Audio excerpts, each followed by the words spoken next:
What's up everyone and welcome back to the MMA Zone. Today, let's get started with Tom Aspinall wants Stipe Miocic to pull out. Although all signs currently point to Jon Jones fighting Stipe Miocic next, Tom Aspinall is ramping up his calls for the UFC to shift gears. So much so, the British heavyweight is calling on the UFC to copy the Democrats and Joe Biden. That's right, you don't hear that too often in conversations about the UFC, given Dana White's a big-time booster of Donald Trump. So what gives? Well, if you follow our channel, you know that Aspinall has been calling for a fight with Jones for a while now. But you also know that although a growing number of fans want to see Jones versus Aspinall next, currently, the expectation is that Jones and Miocic will finally fight at UFC 309 in November. So back to Aspinall's Biden comments. Recently, the interim champion spoke with TNT Sports, and he called on the UFC to bump Miocic out of the picture. And while doing so, he slipped in the Joe Biden reference. We need to get Stipe out of there. Let's be honest, like, the guy's 43 years old. He's had a 4-year layoff, and his last fight was a knockout loss. Granted, he's a absolute legend in the sport of MMA. He's the best heavyweight ever, like, statistically, he's the best heavyweight ever, but the guy needs to be pulled out of the race. The guy needs to be Joe Biden, mate. He's too old. No one's that interested anymore. And I respect Stipe a lot.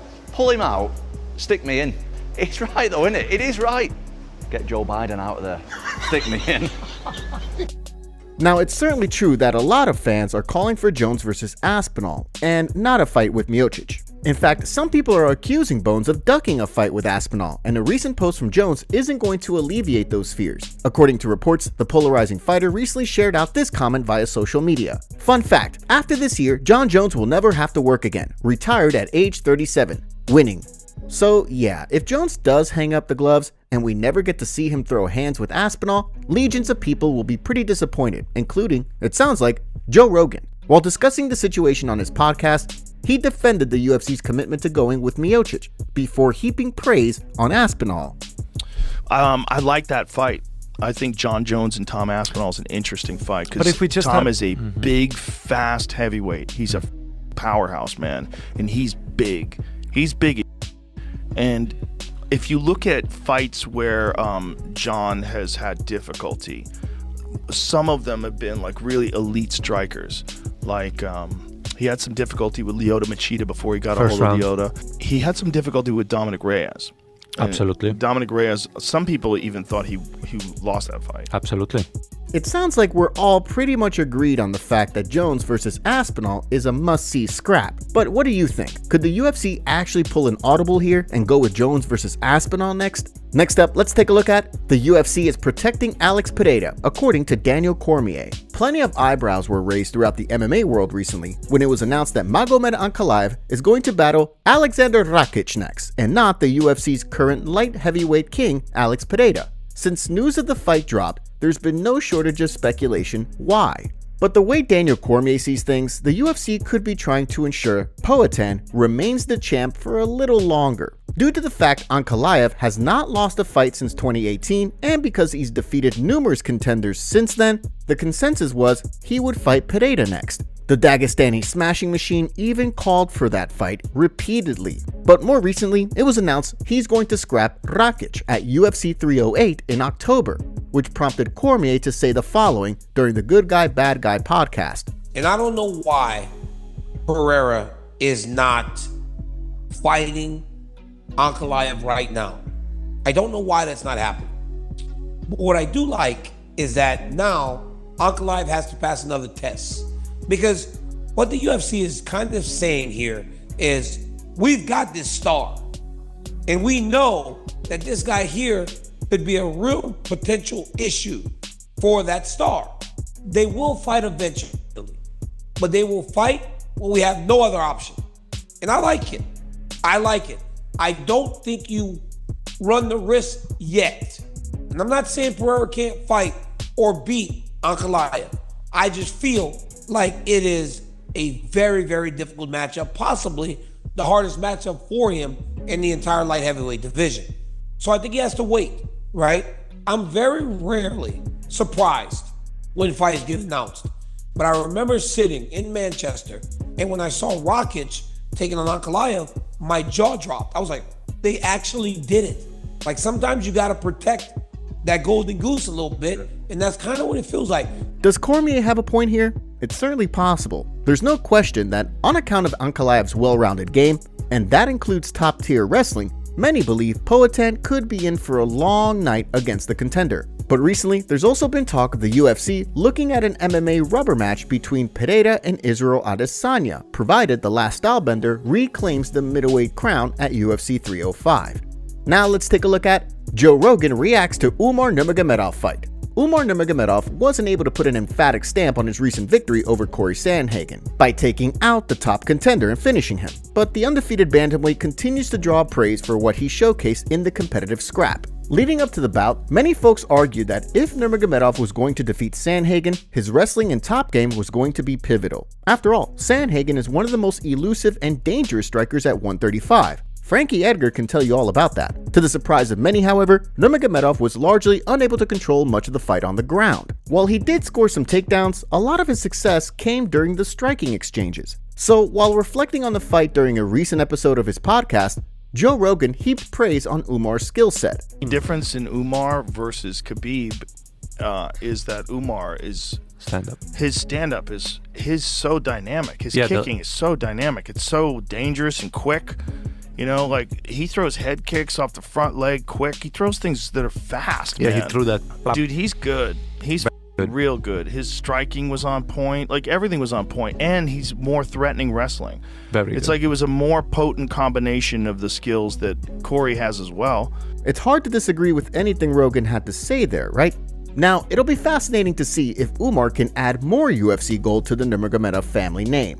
Now let's take a look at Deiveson Figueiredo calls out Sean O'Malley. Sean O'Malley's list of potential challengers continues to grow as Deiveson Figueiredo is driving for a fight with the bantamweight champ. Figueiredo has been making noise in the bantamweight division for a little while now after the former flyweight champion elected to move up to 135. But now that the God of War has defeated Chito Vera, Figueiredo has worked his way into title contention. As a result, while talking with MMA Fighting recently, the Brazilian star outlined why he's certain he's a bad matchup for Sugar. Sean O'Malley knows I'm a thorn in his side. He's taking shots at me ever since I moved up in weight, and I'm sure I'm the one he wants to fight. We have to make the boss want this fight too. It would be harder to grapple with Umar and Merab, but I can impose my game and become champion. O'Malley moves a lot, and it's hard to touch him, but I would be aggressive on the feet against him. O'Malley moves a lot and has good boxing, but we don't see any power there. He has good boxing, he throws a lot of kicks, but we don't see those hard knockout shots that hurt his opponents, you know? It would be really hard for him to knock me out.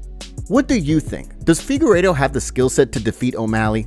There's no denying his hands seem as heavy as ever at bantamweight, and he also has a pretty menacing grappling game as well. Okay, now let's look at Islam Makhachev not happy about Arman Tsarukyan rematch. For months, it looked like Islam Makhachev and Arman Tsarukyan were on a collision course for a rematch, but based on recent comments Makhachev made, it doesn't sound like he's too buzzed to fight the surging lightweight. Since Tsarukyan has gone 9-1 since he lost to Makhachev way back in 2019, it seems like a matter of time before the two rematch. In fact, before it was revealed that Makhachev is dealing with a hand injury, the expectation was that they could fight again as soon as October. But while talking with Hoshe MMA recently, not only did Makhachev argue that Arman is the same fighter he faced 5 years ago, he also admitted he's not really amped up about the rematch. No, I think he's the same. I saw his lot of fights, you know. He just speak, you know, he speak good, he promote himself, but he's the same fighter, and it's not excited much for me, but we will fight soon. Not surprisingly, Makhachev's comments drew plenty of reaction online. Islam is spot on. The Islam who fought Arman has massively improved. Arman hasn't improved much. Islam is leaps better than their last fight too. Arman doesn't pose a stylistic matchup problem for Islam, but I still want to see him clear the division. They need to run it back. Islam wins for sure. Absolutely unbeatable in lightweight. Already one of the GOATs. But him on Arman's first fight is the definition of entertaining wrestling. Two warriors. I think Arman is stronger than Islam. Their first fight, Islam was smarter and used Arman's strength against him, with trips, but it couldn't hold him down. Arman is not the same fighter. His IQ just needs to be high. This would be a tiring fight for Islam, because Arman will shoot 60 times. LOL, stop crying and sign the contract already. Come show us how easy Arman is. If you're so confident, why do you keep ducking? Fight the #1 contender or be a There you have it. But what do you think? Is Arman a better fighter today than he was back in 2019? And how do you see this rematch playing out?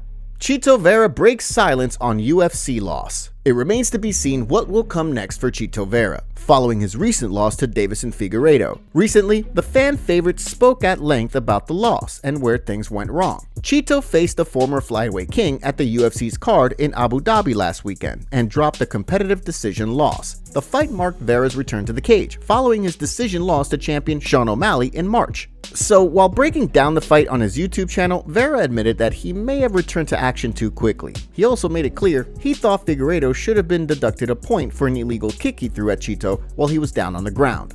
I just want to say one thing about me coming back a little too quick. Me and the team definitely got to the conclusion that we definitely come back too soon. I went into a 5-round war with the champion, and we all agree after my March title fight that we will come back either November in New York or December. There was no chance of us coming back early, right? So I feel that was a mistake on us. I would say it on me. The only thing that I want to take away from this fight, that axe kick that he landed on the first round, that wasn't an accident, that went straight to my face. I feel that should have been taken a point deducted automatically. That's my thought. I mean, you go by the rules, right? You don't kick on the ground opponent. And what do you think? Should Figueiredo have been deducted a point? And who do you want to see Vera fight next? Okay, next up, Dricus du Plessis sends a message to Israel Adesanya. Ahead of their highly anticipated clash at UFC 305 next weekend, Dricus du Plessis has repeatedly questioned if Israel Adesanya is truly committed to fighting anymore. And while DDP has not dropped that line of smack talk, it sounds like he's walking back some of that rhetoric. When the octagon door closes at UFC 305, Adesanya will be fighting for the first time since he lost the middleweight crown to Sean Strickland last November. Following the loss, the last stylebender announced he was going to take a hiatus from fighting. So when the UFC booked the grudge match between du Plessis and Adesanya, the new champion began questioning if the star still has his heart in fighting. Well, more recently, DDP spoke with Shaq MMA, and when he was asked if he thinks he's in Adesanya's head, the South African champion said this. If I'm in his head, I can't tell you. He feels the energy, I can tell you that much. My energy is, and that's what I said, and I actually said it earlier, that I don't know. I made the statement that his fire is gone, and I don't believe that. I think the fire is still there. I just believe my fire is just, no, he has his fire is insignificant to mine. The passion, the fire that I have in me, the passion burning is overshadowing his, and that's why I can't even see his fire. And I can't feel it because the fire burning inside me is so intense. Sure, that's a lot of talk about fire, but does du Plessis have a point? Based on how Adesanya's been acting leading up to the fight, he seems pretty geared up to throw hands, no? Izzy shared new pictures to social media that show him in crazy shape before his fight with Dricus du Plessis at UFC 305. Here's what the community had to say. Steroids are cooking, I see. Gonna need another gyno surgery after this cycle. RIP USADA. Smart plan. He needed this time off, but also to bulk up. We all know he's plotting the light heavyweight Pereira trilogy, but DDP is a hell of a force. We need the dog lover to bully him to win. If not, he will be bullied himself. This time off looks like it did wonders for him. Would love to see the 2018-2020 Izzy come back to fight Dricus. Literally only white people hating on Izzy. I know he can be a little boring sometimes when he just outpoints people, but he's a good fighter. Y'all just love to hate. All this just to go to a leg kick 48-47 decision. Top comments. Leon is a quitter. His coach tried to snap him out of it. Belal vs Usman is a fight no sane person wants. Belal vs Shavkat is the fight to make. Usman needs one more win against a contender. I want to see Alex stay where he's at for now. Someone tell DDP we'll talk about Strickland and his rematch once he successfully retains the belt against Adesanya.